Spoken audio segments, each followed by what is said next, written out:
Hello दोस्तों, आपके अपने स्टॉक इन्वेस्टमेंट यूट्यूब चैनल में बहुत बहुत स्वागत है। इस वीडियो में हम बात करते हैं कि कोई निवेश कहाँ करें। तो चलिए दोस्तों, बिना देर किए शुरू करते हैं ये वीडियो।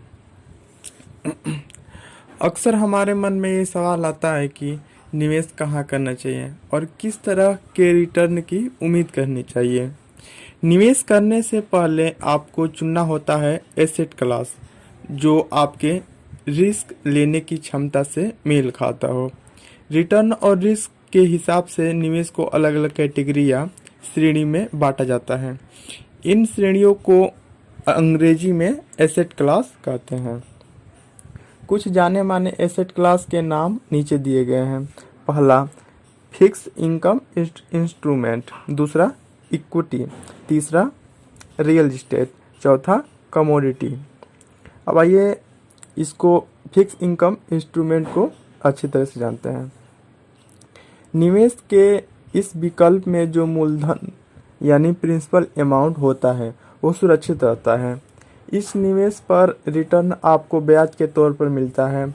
ब्याज आपको सालाना, 6 महीने या 3 महीने पर मिलता है। निवेश की मियाद खत्म होने पर, जिसे निवेश का मैच्योरिटी पीरियड भी कहते हैं, पूंजी आपको यानी कैपिटल आपको वापस दे दी जाती है। फिक्स इनकम निवेश के विकल्प अब आइए देखते हैं। पहला है बैंक फिक्स डिपॉजिट। दूसरा है सरकारी बॉन्ड जो सरकारी द्वारा जारी करती हैं। तीसरा है सरकारी कंपनियों के बॉन्ड। चौथा है कॉरपोरेट बॉन्ड। इक्विटी। अब दूसरा पढ़ते हैं इक्विटी।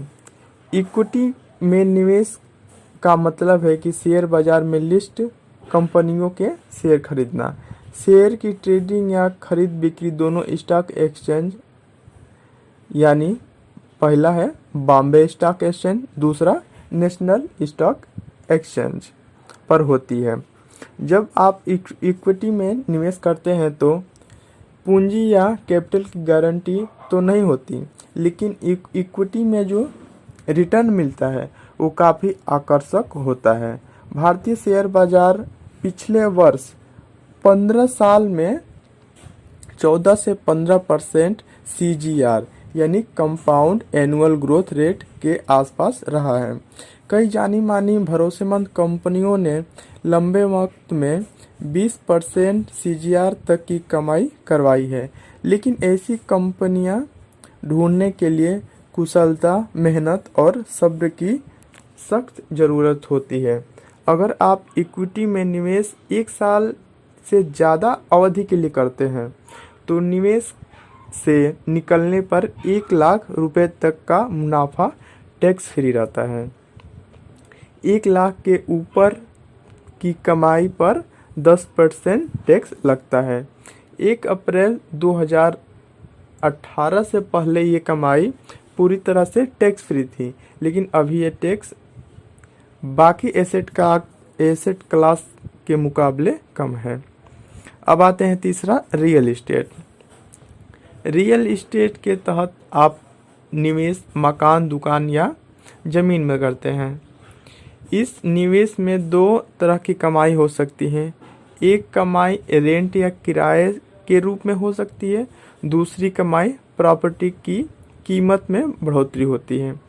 लेकिन इस निवेश में बहुत पेचीदी और उलझन होती है, वक्त बहुत लग सकता है और साथ ही निवेश के काफ़ी बड़ी रकम की ज़रूरत होती है। रियल इस्टेट का रिटर्न नापने के लिए कोई आधिकारिक फार्मूला भी नहीं है, इसलिए इस पर टिप्पणी करना मुश्किल होता है। चौथा, कमोडिटी। सोना और चांदी का जाना माना विकल्प है। लंबे वक्त में सोना और चांदी दोनों की कीमत में इजाफा होता है। इन दोनों ने 20 साल तक के निवेश में लगभग 8% CGR तक का रिटर्न मिला है। इसमें निवेश गहने खरीदकर किया जा सकता है या फिर एक्सचेंज ट्रेडेड फंड यानी ETF के जरिए होता है।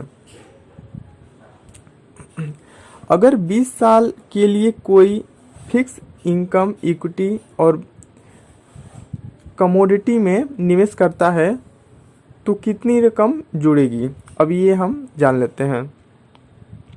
पहला है, अगर फिक्स इनकम इंस्ट्रूमेंट में निवेश किया और रिटर्न औसतन 8.9% सालाना मिला तो 3.3 करोड़ रुपए मिलेंगे।